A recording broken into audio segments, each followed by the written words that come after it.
Hey, welcome back to Between the Lines, your home for everything football. Today we're going to be discussing the match between Arsenal and Manchester United.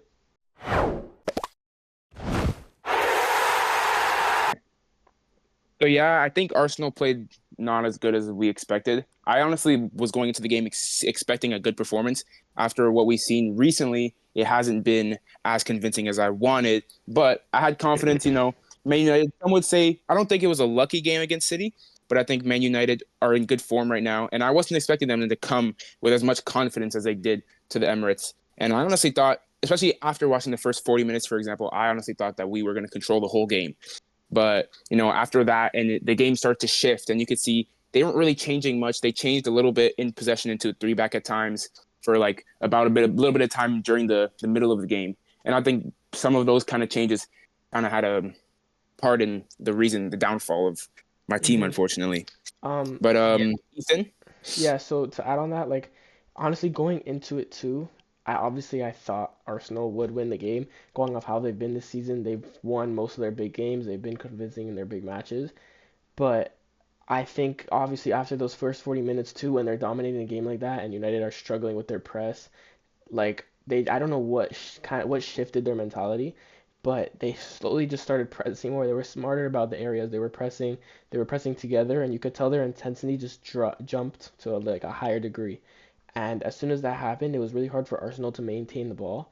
And we saw against City that United, under Carrick, I'm not gonna lie, when Carrick first came in, I didn't think he would do well.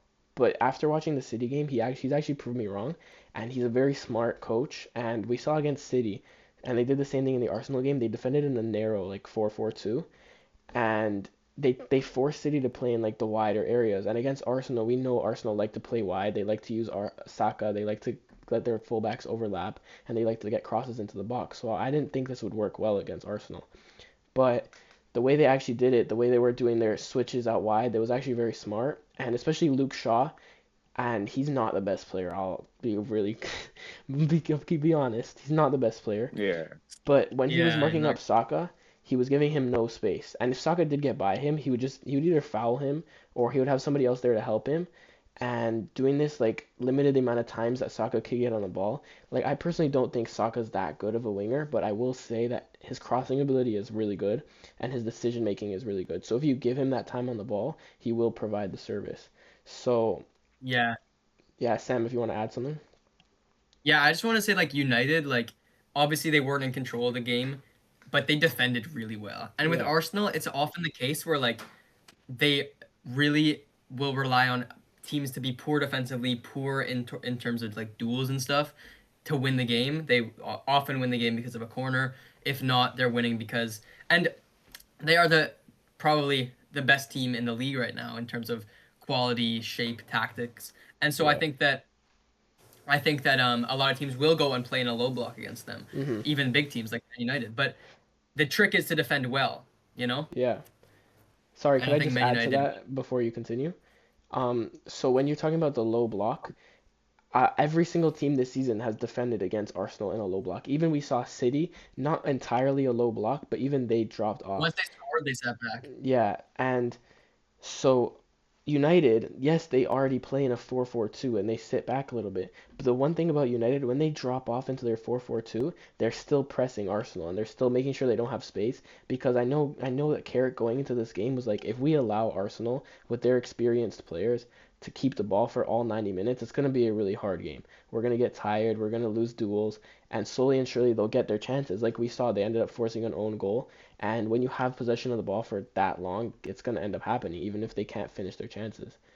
Sam, if you want to continue, or if Pedro, you have anything to add? Yeah, I just wanted to say before Pedro can jump in, like we see it a lot with Arsenal, and it really feels like this game will start to turn their luck, where just like they often get really lucky and get maybe wins that they don't deserve, in my opinion.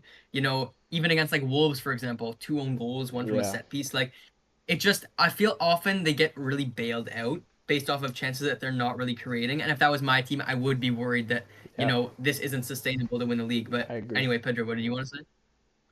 I mean, if you're to say that you're controlling a game, it doesn't mean that you're dominant. Like I feel like Man United were way more clinical with the opportunities that they had, and that's why they won. So that happens a lot in Yeah, big games. I mean, no, I agree with that. I think they really did control Arsenal, even when Arsenal had most of the ball. They were really solid defensively, like I said before, and they just were able to make sure that Arsenal didn't really create anything Yeah, there was like a really big tactical battle going on. And honestly, I think Carrick really beat Arteta on this one. It seemed like for me, Arteta was stumped. He didn't really know what to do to break down United. And under Carrick, United, as you said, have been defending very well. And then one thing I do like is the other team will be maintaining possession. They'll keep running. They'll keep running. And then as soon as they get control of the ball, they'll either be very direct and use the space they've created by pressing up high, or one of their center backs will just step on the ball and calm it down just so they can catch their breath. Yeah, And because when you're going into a game, you can't always go 100, 100, 100. If you're attacking and then this other team attacks and the other team attacks, it's just going to be like, it's not going to end well. One team is going to end up super tired and it's just going to be extremely one-sided. And Yeah. one thing we saw, Harry Maguire tried to do it, but I will say Lisandro Martinez, obviously he's not the best defender, but he's probably United's best defender on the ball. on the So ball, Yeah. 100%. he every Yeah. time he would get it, he would try to control the game, and he actually had the most passes completed in that match, which you could I'm see not that's surprised. that's what United's system was. And then as soon as they would start attacking, they would just be extremely direct, and we saw Mhm. two bangers from United, especially that Yeah, Dorgu. that's Yeah. the other thing where like we've seen it a lot with Aston Villa this season. Like teams sort of people are killing it, but like they're saying like they're getting lucky. You know, shooting from long is getting lucky. I disagree. I think scoring long shots is a part of football, Yeah, I and feel they like created the chances. continue.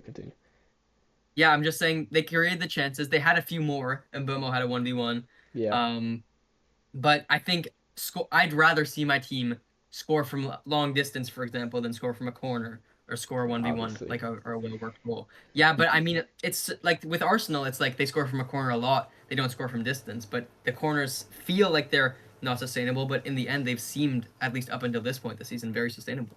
Yeah, Mhm. I and agree. I think as an Arsenal fan, I don't think the sustainable is the word. I think that, you know, I I don't really understand the hate towards such pieces. I understand I understand the hate towards if it was sustainable. If it was our only option, I think it would be I would think we would deserve the hate. But also I think, we get a corner, we have 8 people that are tall. You want us to miss them? Like unfortunately we're gonna score them. And maybe it is lucky that our set pieces are so good and our attack isn't as good. And that's why at times we score more set pieces than goals from open play. But also, we're creating chances at times, and we've always had striker problems. And I think that adds to it. I just want to go back on someone. Someone was talking about Alessandro Martinez. As an Arsenal fan and as a defender, I really can appreciate Alessandro Martinez's performance. And I also love how he comes and plays once a year because he's always injured and he's always class. Yeah, he can He is always very, always very good player, and and he he never do lets his big things. height. He never lets his height ever make the difference. And I honestly, in my head, when I saw Gabby Jesus starting, I thought, okay, and I know Harry Maguire, and Lisandro Martinez are going to start. I said, he's going to have problems with Harry Maguire because of the height. But Lisandro Martinez versus Gabby Jesus might be an interesting battle, but it really isn't because think about it. Height-wise, they're the same. Effort-wise, Lisandro Martinez will beat Gabby Jesus to every ball every time, and that's just how it went. Gyökeres came on; he didn't make a difference either. And I just have to credit Man United for their defense, especially Lisandro Martinez. He lost it. yeah. I just want to say something. Might be a hot take, but I personally think that Arsenal have the worst attack out of the big six.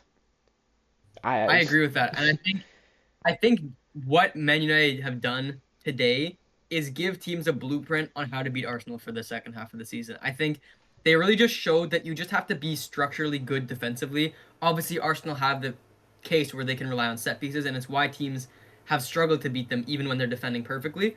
But I think if you need to be good on off the ball, and then on the ball you have to make your chances count, and that's what United did today.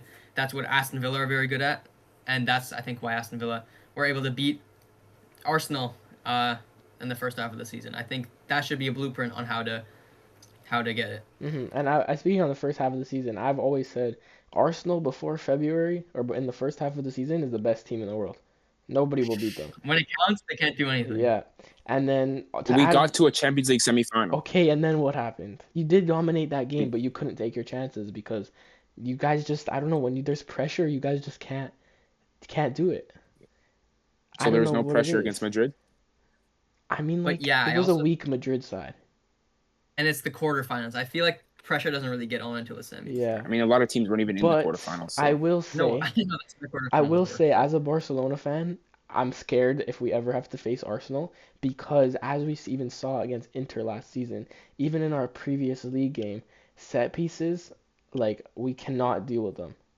Like, Yeah, Barca do have a if another team gets a corner on us, they're gonna score 100%. Especially Arsenal, who are very dominant. Like, we would just have to outscore them because they're just as soon as they get a corner, it's a goal, 100%, which is something that Barca do Barcelona have really a has to improve on. Barca sort of have like a weak physical side, you know? Yeah, I but don't think they have too many people who can just like defend like yeah, aerially. but that's I another think thing you to look at it talk like about. well, I mean, Lewandowski. thing is, thing is for me about Arsenal in the game. I mean, it was obviously a bad performance. We didn't play well, but I do want to highlight how good our defense still is. Both of all the goals they scored coming from a midfield, or two of the goals coming from a midfield mistake, and then a long shot. So if you look at that, it's not any of our center backs or fullbacks' fault. For either of the goals, they're both midfield problems. But we can't hate on Zubimendi. I will defend Zubimendi. He's Yeah, been he's these class. as an Arsenal fan this whole season. This was his first mistakes for this club. I'm gonna be Yeah, honest. The whole season, these were his first mistakes for the club. So Agree. I can't turn my back on him now. As a fan, I can't turn my back on him now. I can't be two-faced and say, you know what, I was supporting you 3 hours ago, but just because you had one bad performance, I'm gonna hate on you. I'm not gonna hate on him. I'm gonna back him. He's a capable player, and he will bounce back from this. I'm sure of it. It's just like our whole squad will. yeah, he is a And very that good player. I think it was why we will probably be okay for the rest of the season. Personally, I think everyone's seen it this season that there's something different. I think everyone's seen there's something different. We have never, as an Arsenal fan, I'm telling you, every Arsenal fan will tell you the same thing. We have never been this good before. We feel like a big club. We feel like a good club, and we will lose. Man United, like Sam said, always play good against big clubs, and it's a hard result. It's a hard game. They beat City, they beat us. They're gonna beat whoever they play next. Man United are not a bad team. I don't think we have anything to panic on. But I would like to hear Sam, because I know you're a Tottenham fan. Do you think Arsenal have it for the rest of the season or no? Yeah, I mean, let's use that and move on to sort of like what this That's why I'm result asking means. you. What this result means for sort of both sides. I want to start with Arsenal, like Judah said. I think Arsenal won't do it. I think, I agree. but I think they. I'm actually not too sure. I really don't want them to do it. But I mean, they do look like a team that can't really be stopped. Like you can't stop a set piece, especially the way they do it. You can't really stop their set pieces, and so on a day that they don't have it, they might not win a game, and that's kind of going to be the decider: is can they can they get it done? Can they keep the set pieces coming? Because they're not really great, sort of at creating chances. They're more great at set pieces. But yeah, I think it is also going to depend a lot on Man City. They did just get Gehi in. Yeah, I They think really need to be up for it. They haven't looked great against Bodo Glimt. Yeah, I think one big thing that's really going to help Arsenal this season is how weak Manchester City have been. They've just been extremely inconsistent. They'll go on a long winning spell and then they'll just lose a random game out of nowhere. Yeah. And they just look really unconvincing in some games and they'll look extremely convincing in another. And that inconsistency can't win you a title. But I do know that City have this problem a lot, especially in the first half of the season. And Pep, a man with a lot of experience, knows how to deal with stuff like this. And but with Arsenal, they do need like they needed another statement win versus a big club just to like make the title race look even more convincing. Like the fact that they Yeah. lost the game versus a big club, it's not the end of the world, but it would have been a really big statement win if they did win it. And I feel like if they won the game, they 100% could have went on to win the title. But now it's And I another. mean, looking No, you can go. You can go. And I mean, looking back at sort of past Arsenal like bottles or other teams like sort of throwing the league away, it all starts with one game, you know? One big loss that kills the momentum that But this Arsenal isn't our had. first loss of the season, though. No, but what I'm saying is you had the momentum, you're going into this game. It's not a Okay, must-win but game, we've but it's been a very first since the important game. first day of the season. We've been first since the first day of the season, and we lost, Aren't you and guys we usually won the first since the next one. first day of the season? No, I after think the we were first ahead day. of you first game of the season. No. We scored 3 goals. Remember You scored remember that one, one but season Oh, where you sorry. guys were first until We've like been top of April? the table. We've been at the top of the table, around the top of the table for the whole season, and we've lost before. That's why I don't think this loss is going to start, the bad things. We also have people that didn't play. Calafiori's coming back. People are coming back. People aren't here, and we didn't have Havertz either. And when you think about it, maybe this will affect us in the short term, but I think long term this won't affect us, in my opinion. Pedro, do you But have as anything for to add? United, I feel like the thing about Arsenal is if you look at their lineup, they look like a very solid team. Like David Raya is a very good keeper. Their back line is very solid. Their midfield, Odegaard, Zubimendi, and Rice, they're very solid. But like if you look at their attack, it's just not cutting it for me. Like I feel like their attack is way too predictable. And before Gabriel Jesus was injured, I feel like it was just the same thing all the time. But I feel like after Jesus came back, like he's a different type of striker than Gyökeres, and he could just help a lot Arsenal like during the end of the season. And I don't know, we'll have to see. He's been scoring, but this game just didn't happen. So Yeah, I feel and like yeah, but I think Gabby Jesus, he never really. He's one of those players where you'll play him, you'll sub him on, he'll score, you'll start him, and he'll do nothing. he's extremely He's one yeah, of those players that unpredictable. kind of does that. He's kind of like It's a not even an Ferran. He's unpredictable kind of thing. like It's a like Ferran some Torres. days, but then when you think about it, there was before he tore his ACL, but he played 2 games against Crystal Palace in the same week, and he scored 4 goals in both games in yeah, combined GA. So you think about it, he started both of those games, so he can start and score, but he's an inconsistent player. Yeah, So but then you think, well, Arsenal, you guys have 3 strikers. We have 3 strikers that are supposed to be good, right? And if one of the 3 of them is not enough for us to win the title, then I don't think we're gonna have a chance until we buy a 200, $100 million striker. Other than because Gyökeres was clearly not up to the however much we paid. yeah, yeah. Staying on and the topic of Gyökeres, I feel like we really have to talk about it because Well, he didn't this is start, so it's not he really was that. dropped again.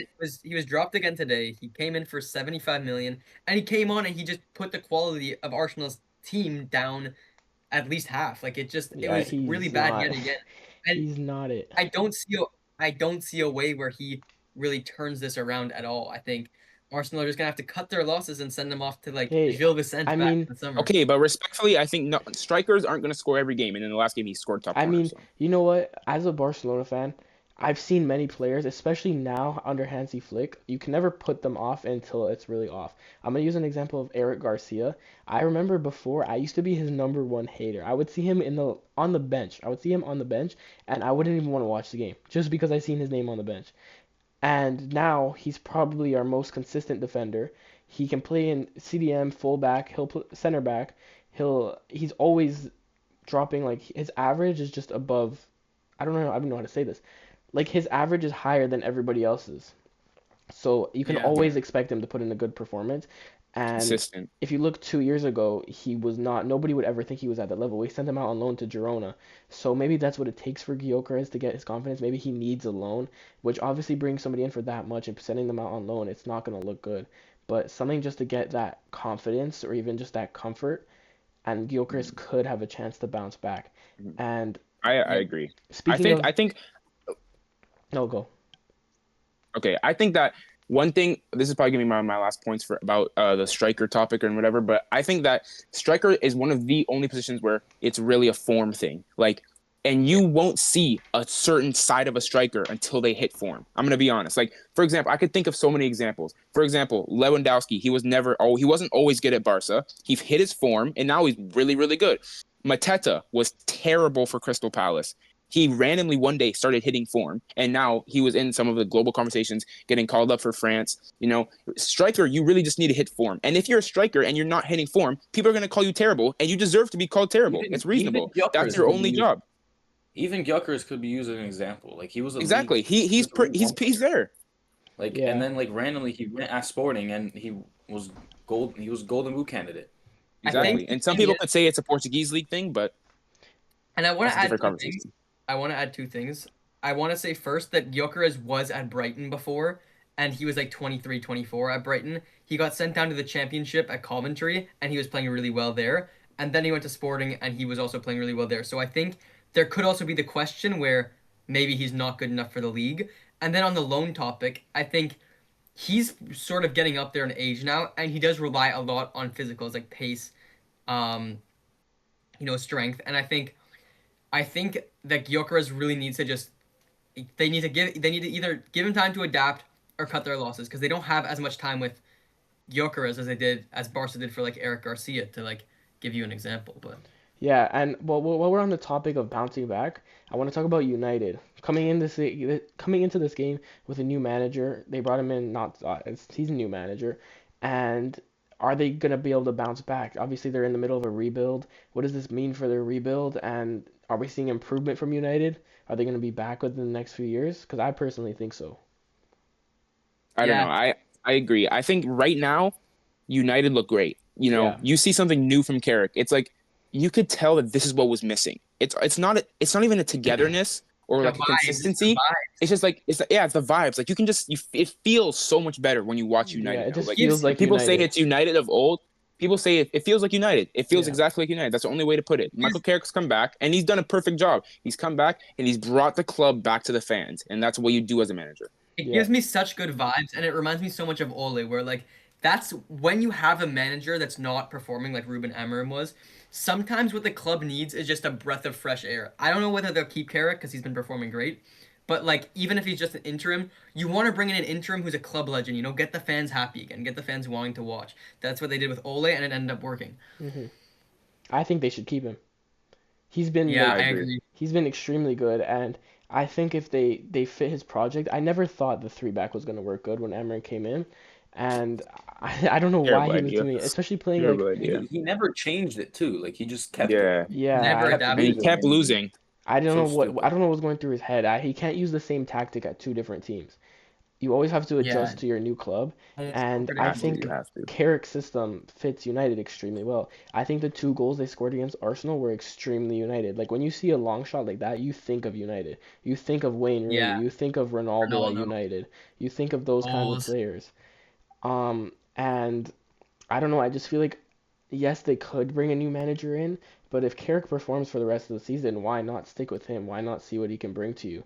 And Exactly. And I Mhm.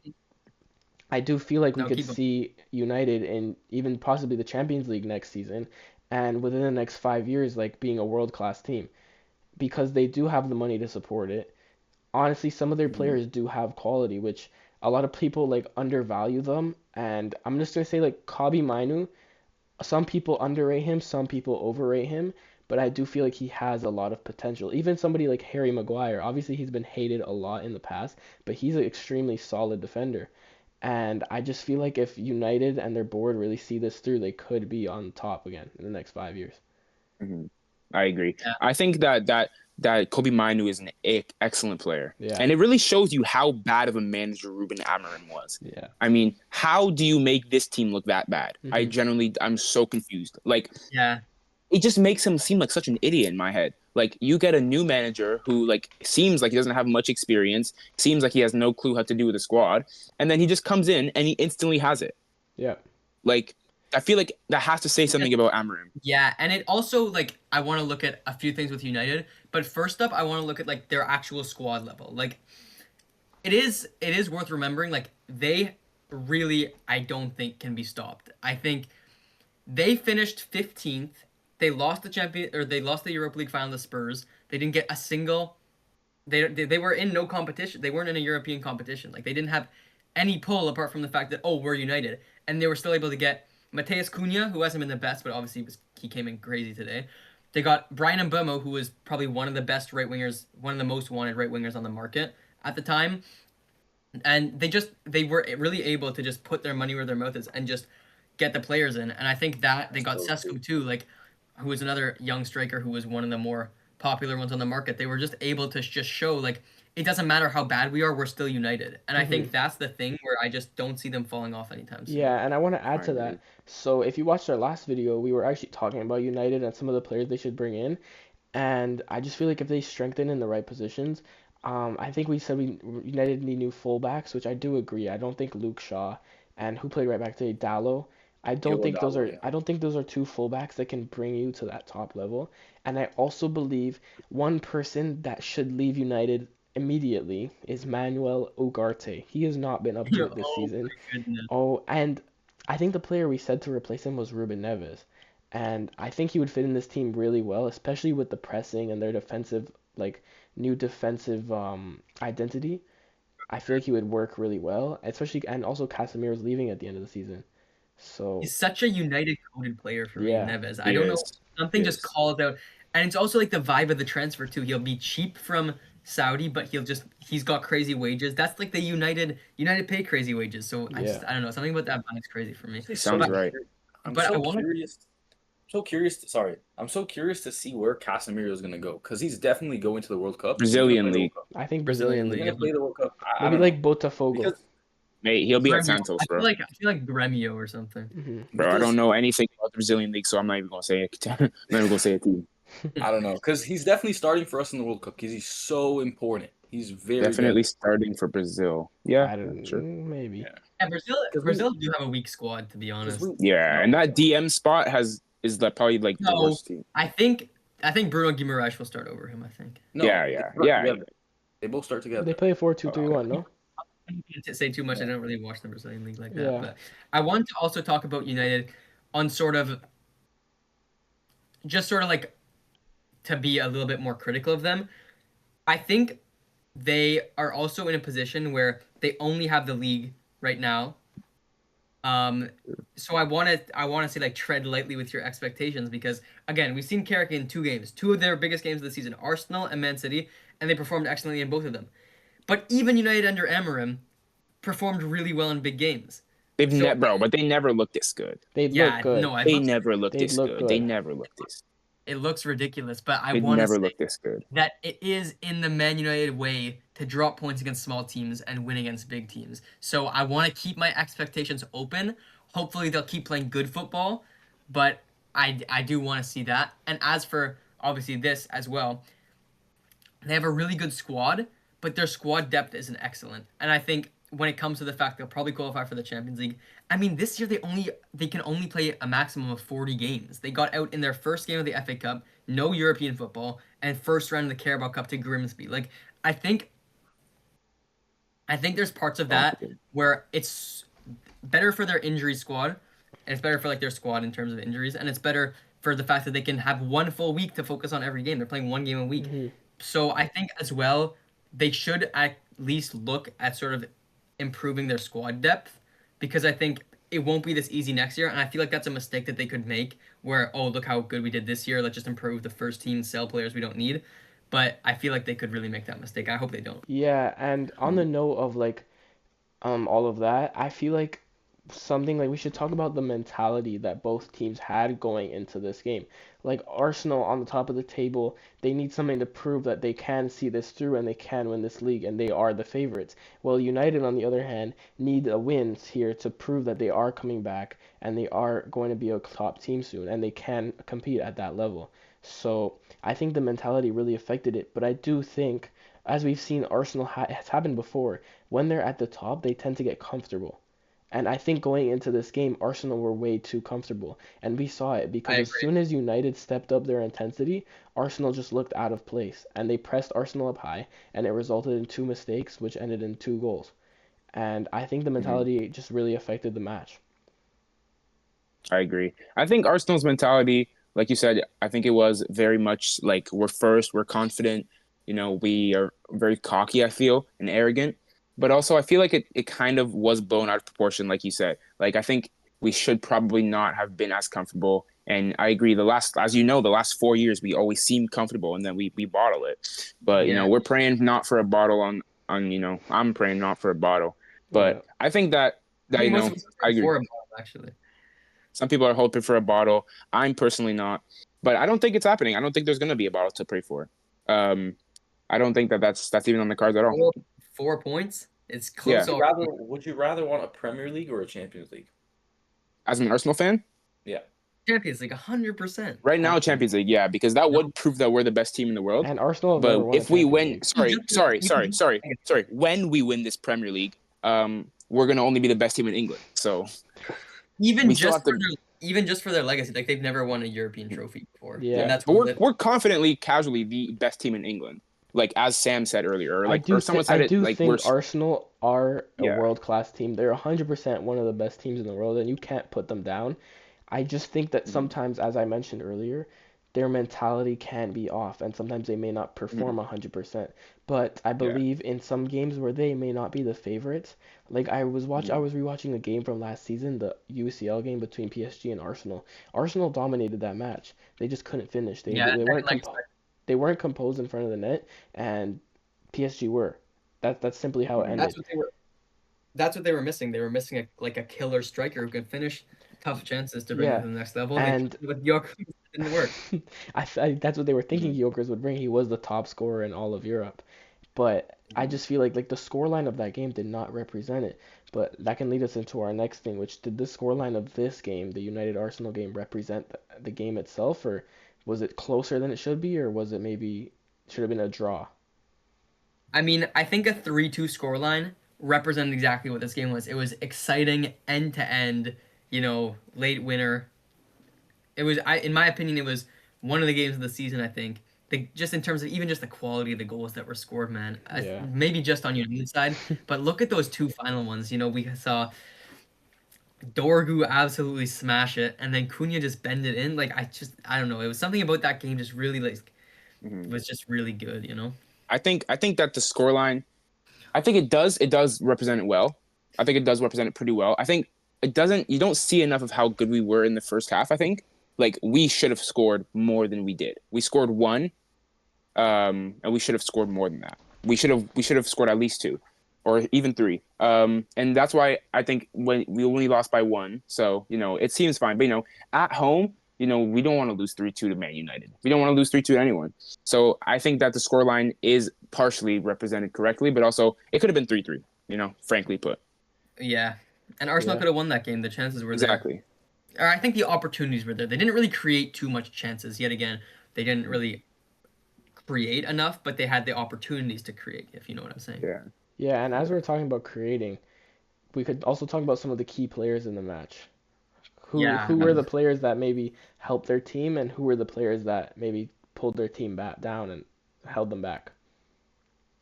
I want to first talk about Lamens a little bit because I feel like he's not very like well known. He's not like a world class keeper, but I think he was again pretty solid today. He doesn't really do anything super exceptional, but he does the basics really well.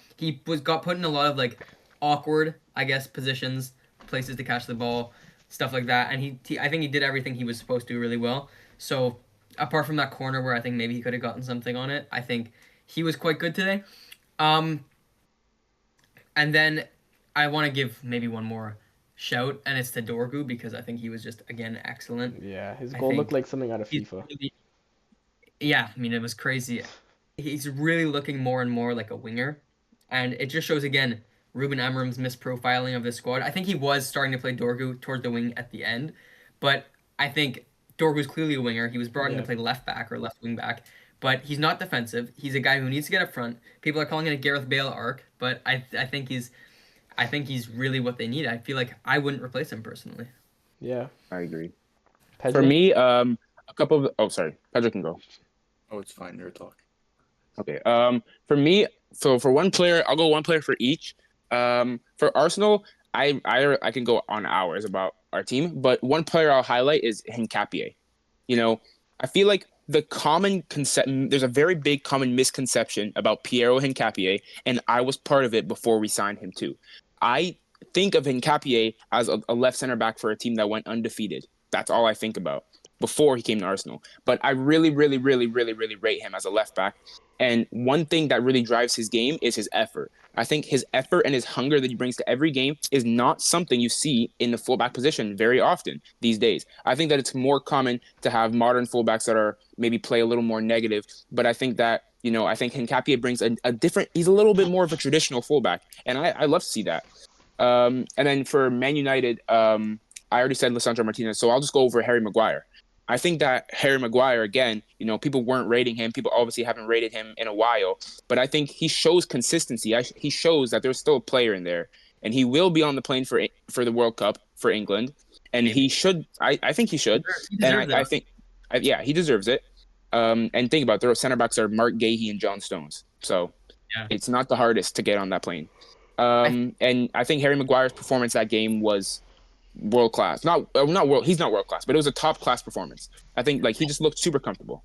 In a position like that, I think he's the player you want to have the most. Like Arsenal, they're not really great at creating from open play, but when they do, Saka, he's probably in terms of his game, he's a crosser. He's probably the best crosser in the world. He's a good dribbler, but other than that, he doesn't have very much. So you're gonna face a team. They're gonna send balls on balls on balls into the box. You want Harry Maguire there. You want someone who can just clear it and clear it and clear it, and that's what he did today again. He's not exactly the most aesthetic center back. He's not breaking lines all the time, but he's just doing his job in defending. And I think, again, solid performance in a big game from him. Ethan, what do you have to say?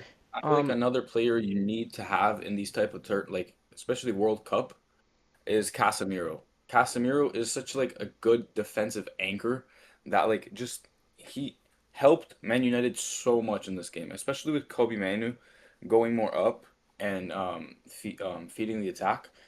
Like Casemiro was there just like as a ball winning CDM, and he played really good today. I feel like Bruno as well did really well today because I feel like under Carrick, um, Carrick lets Bruno be more free, and Bruno like can go like more to where he likes playing, like more attacking midfielder instead of like Yeah, the double pivot that Ruben Amorim wanted him to play.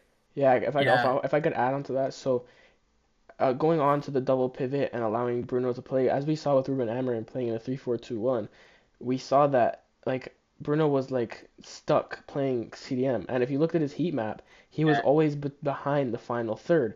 And as we know, Bruno Fernandes is a very clinical player. He's a very creative player, and he needs to be in that final third. If you looked at his previous heat maps, where he would be putting up crazy numbers, they were always in the final third.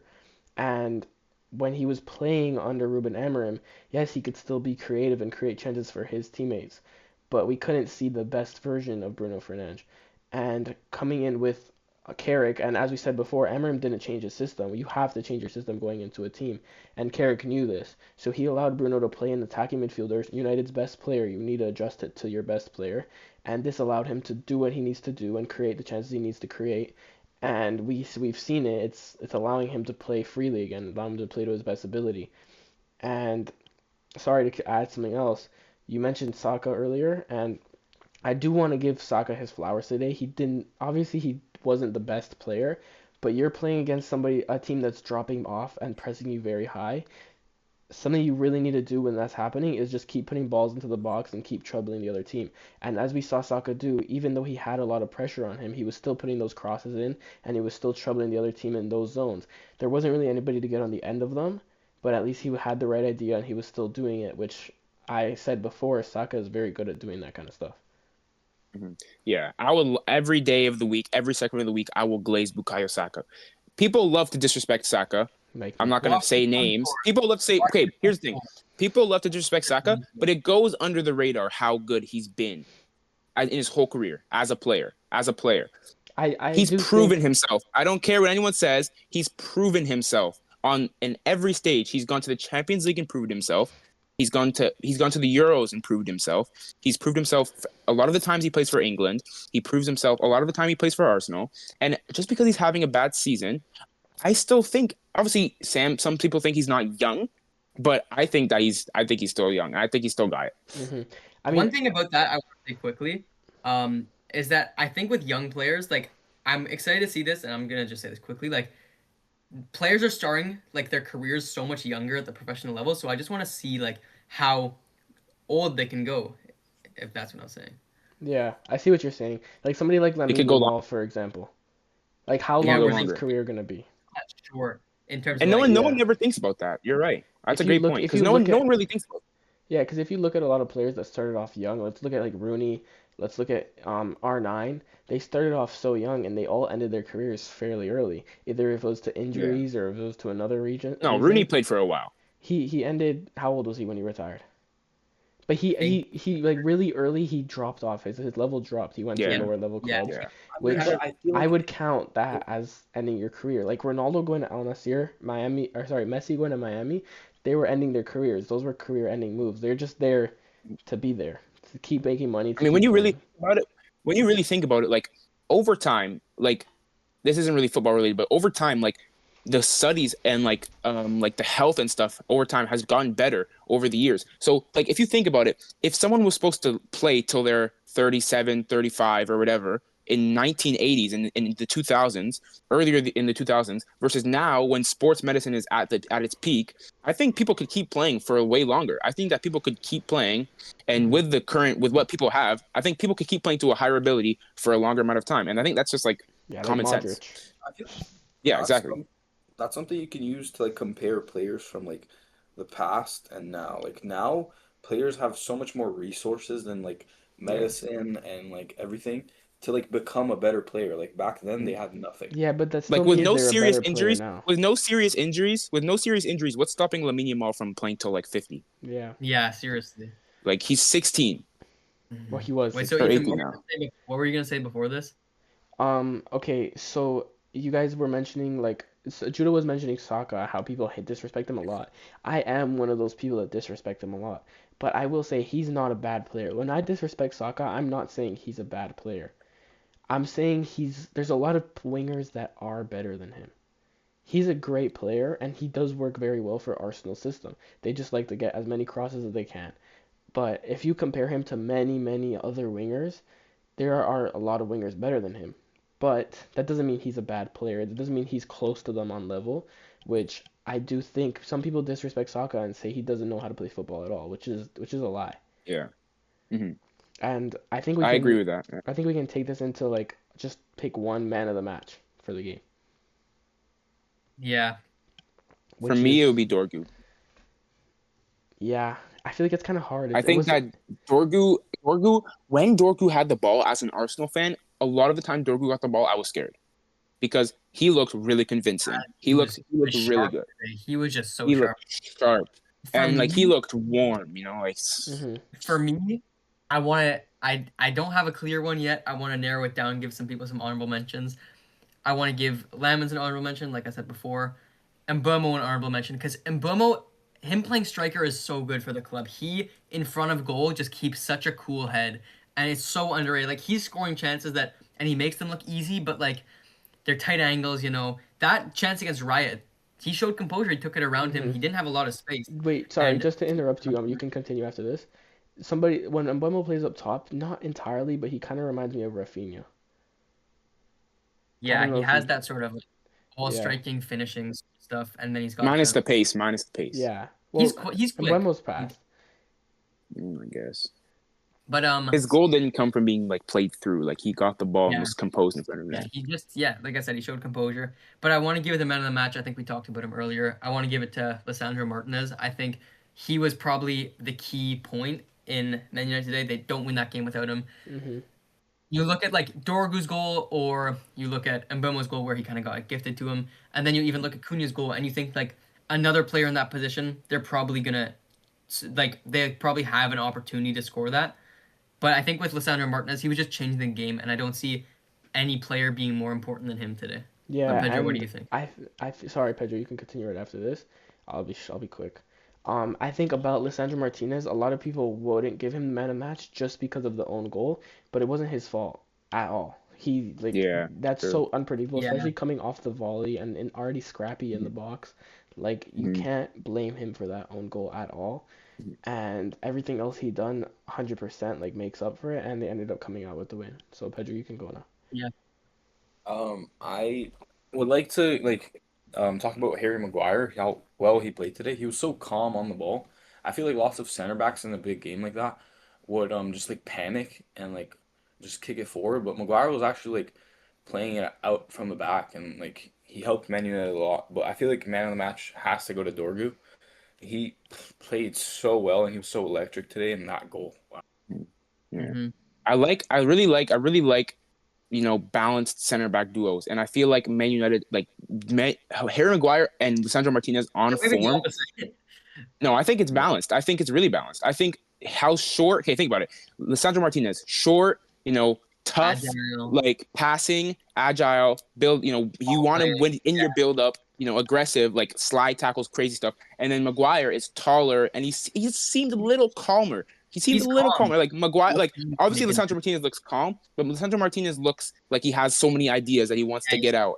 But Harry eccentric. Maguire just looks a little like Yeah, he he just looks. knows what he's doing and he just takes it slowly. But I wanted to say there are I wasn't saying that Lissandro Martinez and Harry Maguire were the opposite of a good balanced duo. I was saying they're opposites of each other. One's Yeah, super short. that's what makes them balanced. That's what Yeah, makes it Opposites exactly. balanced. They attract, balance, bro. they balance each other out. It's kind of like Lissandro Martinez is like a bulldog. Like he's I don't know, I don't even know how to put it. But I feel like if I and then like Harry Maguire's like a lion. Like he just sits there calm and just watches and like Yeah, thinks about what he's doing and he's smart about what he's doing. He's smart about his next Yeah. move. And but my main man of the match, it's a very hard game. There wasn't really one player that controlled the game. There wasn't really one player that yeah, stood out. But I think if you just put that game on and you show it to anybody, they're gonna pick Dorgu as their man of the match. And I think even just yeah, going off that, even just passing the eye test, I think it has to be Dorgu. There was many key players in that match, but Dorgu, I think his goal really changed the momentum of the game too. And yeah, that's who I would give it to. I think if there's one more thing I want to talk about, it's sort of disappointments from today. Like, does anyone, before I get into it, does anyone else have any, like, I guess, disappointments in just in terms of players that they were just like wanting to see more from today? Yeah, I could take some. As an Arsenal fan, obviously Zubimendi was not good. I was a little disappointed with him, but I can't be disappointed in him. As I said, these were his first mistakes of the season, so it doesn't feel right to fully turn my back on him. Although I was disappointed with his performance. I think the Arsenal squad was filled with a lot of people that didn't play good enough. Like Hmm. Odegaard, you need more. Trossard, you need more. Odegaard Ninety goes. percent of Odegaard, you need more. Trossard, you need more. Zubimendi, you need more. Yeah. Timber was good. But it goes back to the point of, do we really want it this year? Is it really this year? Because it just has to be more ruthless. And I Yeah, think that I I think think that. I was just my answer to that question is I'm disappointed in everyone. Yeah. I Mhm. think that we just don't look like we want it. Every year Hmm. we ask for it. Can we just look like we want it? Can we look convincing? And another year we come and we're not looking convincing in these big games, and it's a little worrying, I admit. But I think that disappointing wise, I'm disappointed in the whole team. I Yeah, like that I answer. think my Ethan. disappointment honestly was it was I didn't really have any disappointments with United. I think they had a very good match.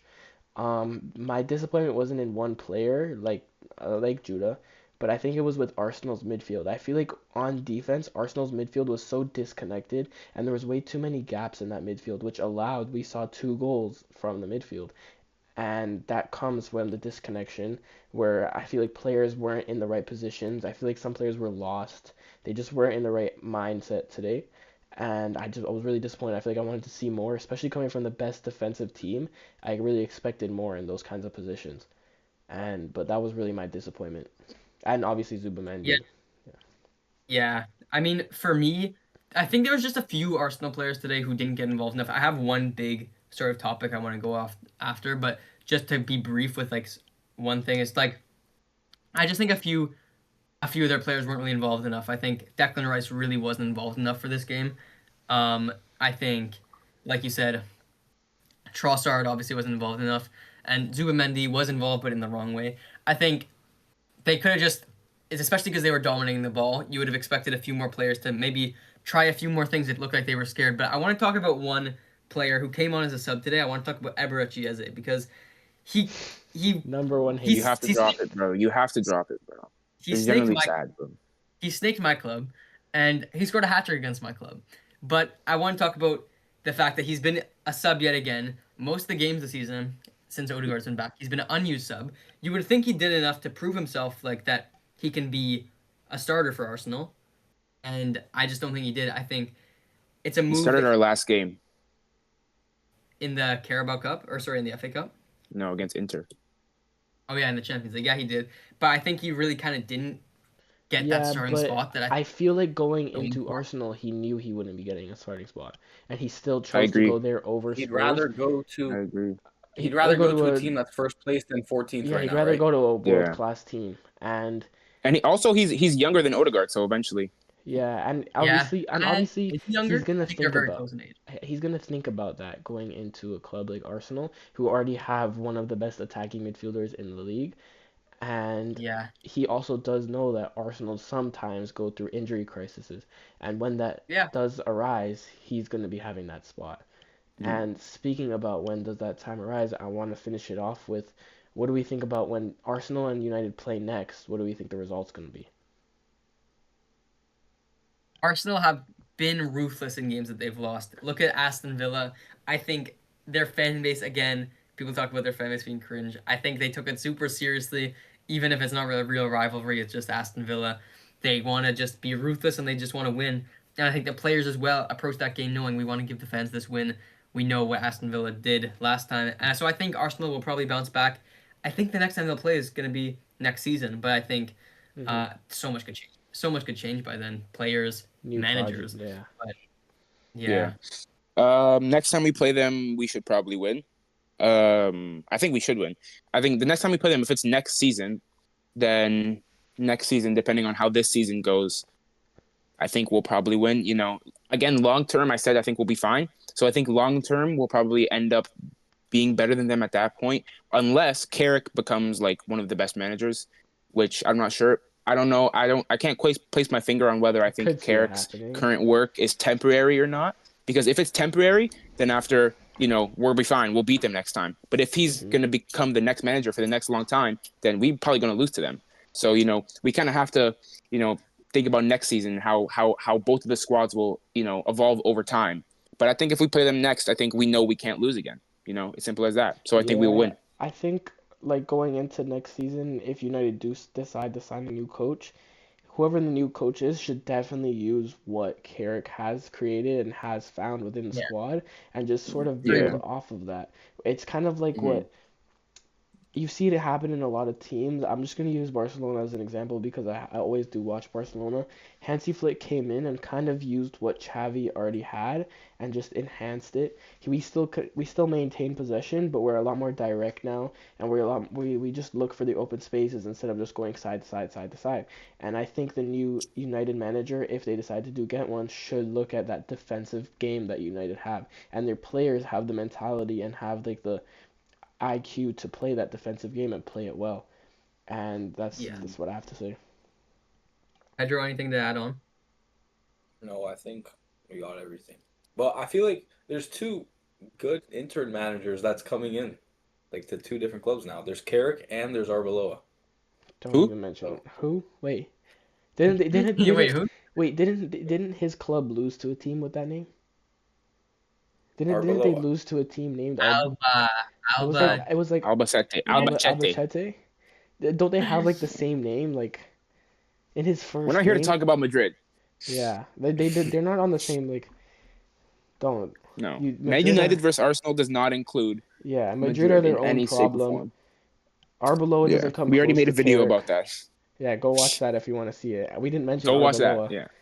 but maybe soon we'll talk about Arbeloa. Yeah. Talking about Arbeloa. good managers doing a job. What Mhm. about Liam Senior? I New don't. different video. Yeah. Um. Anyways, Okay. this was all for today. I want to thank you guys for watching. Let us know anything. What are your thoughts on the game? What's your man of the match? I do you think Arsenal could win the league, or maybe do you think you could see Man United United are winning the back. Champions League with us in the next 5 years? These were our thoughts on the game. These are why we think United won, and we'll hope to see you guys next time.